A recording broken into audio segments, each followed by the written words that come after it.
Good afternoon, hello again. So, converting. Who has had a go at converting their own recipe? Was it a sweet recipe or was it a savoury recipe? Soups and stews are probably the easiest things to convert, but we'll do that another day, okay?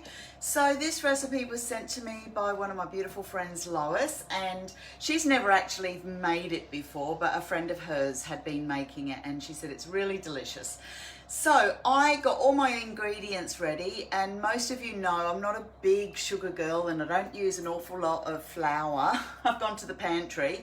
I had only a small amount of sugar because it needs 2 lots of sugar. There's a base and then there's a top. So I figured, well, I've never made it before, so I'm just going to do a half batch. So fingers crossed. I will be bringing this around to you, Lois, because you will be my testing person. So what we need, it's got the base, it's got butter, brown sugar, which I don't have. So what I did have was some coconut sugar and some raw sugar. So I'm going to use a bit of both.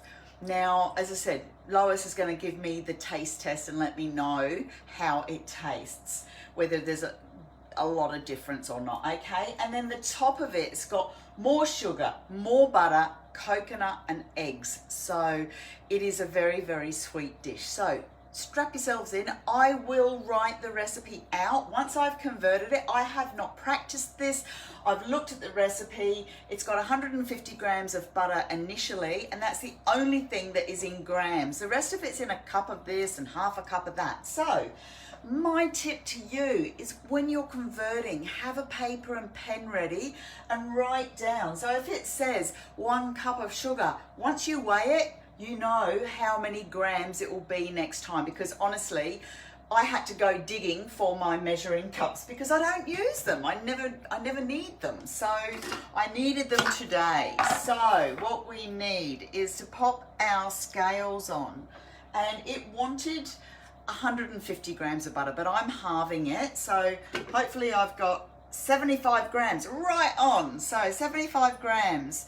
And then I need, it was 1.5 cups of brown sugar, but I've got 3/4 of a cup of combination of raw sugar. You'll see the coconut sugar come through in a second. There's the coconut sugar. So one of the tips I can give you, and straight away I've seen what I've done wrong, when you are wanting to cream and butter sugar, now you could turn your sugar into icing sugar first or caster sugar first, but coconut sugar is super fine anyway. So you can see that I landed on top of the blade, the little bit there. So just make sure that you sprinkle it around your blades, not right on top. Otherwise, just scoot your ingredients off the top. So we just want to cream our butter and our sugar. So there is no creaming mode like there is sauteing and chopping and milling and grinding.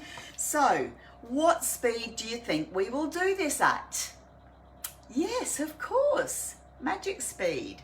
So we will come up to, and the blade will be going forward because we want to, like chop that butter and cream that sugar.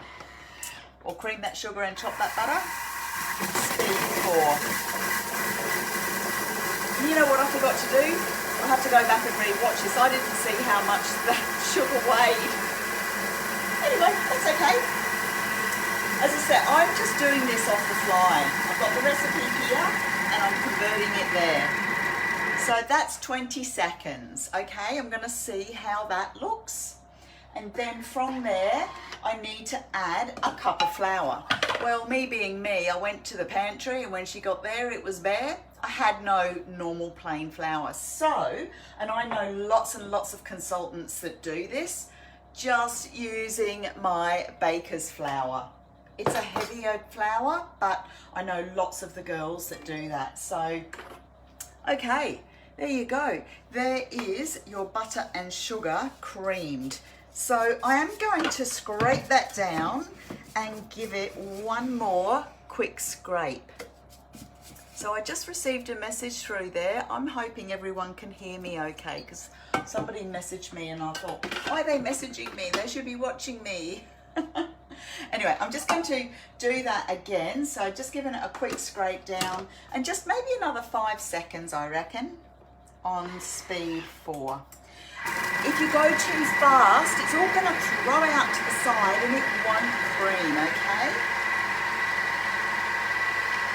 All right, it was another 9-10 seconds, so 30 seconds in all, but do give it a scrape down halfway through. That's looking a little bit better, creamed. Okay, so this time I will make sure that I do weigh it so I can see. I better get my measuring cup there. Okay, so I need 1 cup of plain flour and a pinch of salt. I've never understood the whole salt thing in sweet baking, but apparently it's really, really important, okay? So 1 cup of flour, so popping my scales back on, and 1 cup of, well, plain baker's flour in my case. So, let's see what that weighs. I'm guessing maybe about 200 grams. I don't know. And the other thing with the Thermomix, you don't need a sieve because the blades do the aerating for you. So it's great just popping it all into one. So 1 cup of baker's flour. Oh, there you go. 135 grams. I'm going to make it up to 135. There you go. Excellent. And I'll put my pinch of salt in. Cream the butter and the sugar, we've done that. Add the flour, the salt, mix well and press into a Lamington tin. So I don't own a Lamington tin, so I'm using a Pyrex, and I've just got some baking paper in the bottom. So mix that together. Again, I'm going to do that on speed 4 because it doesn't need to be chopped or anything like that. So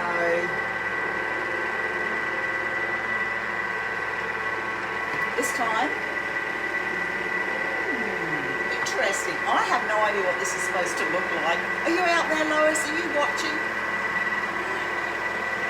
I am. So it's actually come out looking like a crumble. So any comments I'm going to have to read later because you guys know me. I do not read the comments very much, especially when I'm trying to concentrate. So okay, I'm not sure about this. I think it needs a bit more butter. Baker, I am not. So, where's my... That looks really dry to me. I'm not, as I say, I have no idea what this slice even looks like. It's seriously written on a piece of paper like that. Okay? So, I have no idea what it's supposed to look like. It does look very crumbly. Maybe if it will press together. Yeah, I think that. Anyway, let's see. It's going to have a top on it, so hopefully the whole thing will mix together. So I'm going to pour that into my dish. Gee, I tell you what, it's a big recipe. If I'm only doing half, I can only imagine what it was going to look like. So, where's my spatula? Honestly, this kitchen is always losing things. There it is, spatula. It's only a small kitchen, but it's really easy to lose things. Okay, so that I'm going to press out. So basically, when you are wanting to convert, just go through step by step. Put your scales on, weigh what you're doing, and that is like a crumble. Okay, I'm just going to push that in. It's actually, that was probably just enough butter, because once that bakes, I'm imagining it's going to be like a biscuit base. Okay, just going to push that down, pop that into the oven, and then we get on. Now it only goes in the oven for 11 minutes. Well, you know me, I'm not going to hang about and wait for 11 minutes, but I will get on and make the rest of it. So, pushed it out and into the oven you go.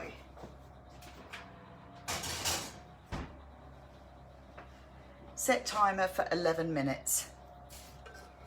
I don't think it's going to take me 11 minutes to do this. Okay, 11 minutes and counting. Okay, so the second part is the topping. We need to make a well, spread evenly over the base. So basically, I've just got to mix all of the bits and pieces for this, and it is brown sugar, which I don't have, and I need 3/4 of a cup of this. So let me measure it this time, or weigh it. 3/4 of a cup. So is 3/4 of a cup of sugar the same as 3/4 of a cup of flour? Let's see. Exactly. 135 grams is 3/4 of a cup. Okay. So then I need another 1/2 cup of, which would only be 1/4 of a cup of flour. So 1/4 of a cup of flour is 45 grams. 2 eggs and some ginger or vanilla. I've got ginger today. Ginger. And there's my ginger. And it just needs it said 2 teaspoons, but we're doing half, so 1 teaspoon of ginger. A cup of chopped walnuts. Well, I'm just going to use whole walnuts because by the time we mix that, they will be chopped. Okay? And it says it wants a cup. So, oh, that's 3/4. Where's my cup? Oh, there's my cup. 1 cup of walnuts. And again, you know, like with most recipes, you can make it up as you want. So tear the scales. 1 cup of walnuts is about 90 grams. And then it wants coconut. So we want 1.5 cups of coconut. No wonder people, I don't know how people bake without a Thermomix, because seriously, all these measuring cups all over here. And these are the old Tupperware ones, and you have to get the thing in the right light because it's not very clear. So I need 1.5 cups of coconut. Now it doesn't say whether it's desiccated or flakes, so I'm just going to use desiccated coconut. So 1.5. Where's my half? Is that a half? Oh God. And it's not because I'm blind, I promise you. 1.5. So about 125 grams of coconut. I'm just rounding it up. Okay. Walnuts, coconut, ginger, flour, sugar. Ready to rock and roll. Now, I don't like my nuts, not that I'm going to be eating it, but when I'm baking, I like integrity in my ingredients. So things like walnuts or any nuts, I don't want to make it into a flour. And I think that's one of the things with your Thermomix you've got to be mindful of. If you're doing a banana bread and it says to put walnuts in and you put it on speed 5, they're just going to turn into walnut mush. They're not going to be in with integrity. So what we want to do here is come back home. We're going to pop it into reverse and I'm going to mix it on. You got it. Magic speed.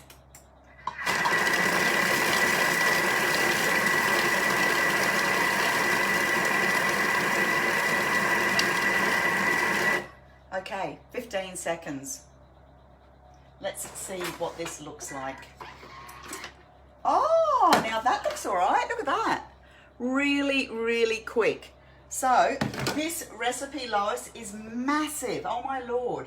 If I was, I would never make a whole amount. So I'm going to write this recipe out and it's going to be, oh there, that's actually quite nice. And you know what, even on reverse, those walnuts, they're a little bit chunky, but they're not probably as chunky as I would have liked. But yeah, they are. I'll just show you. They're just nice pieces now. They're not great big pieces. Okay, so this goes over the top of the base and it goes back in the oven. Mix well and spread it over the cooked base. Bake for 20 minutes. So bake for 20 minutes on 180. cool well overnight and cut into squares. So tomorrow morning I'll be coming back to you and I'll be doing my broth that's just behind me here, and it's on fermentation. So I did it on slow cook for 2 hours, and now I've got it fermenting, and I'll ferment that all overnight.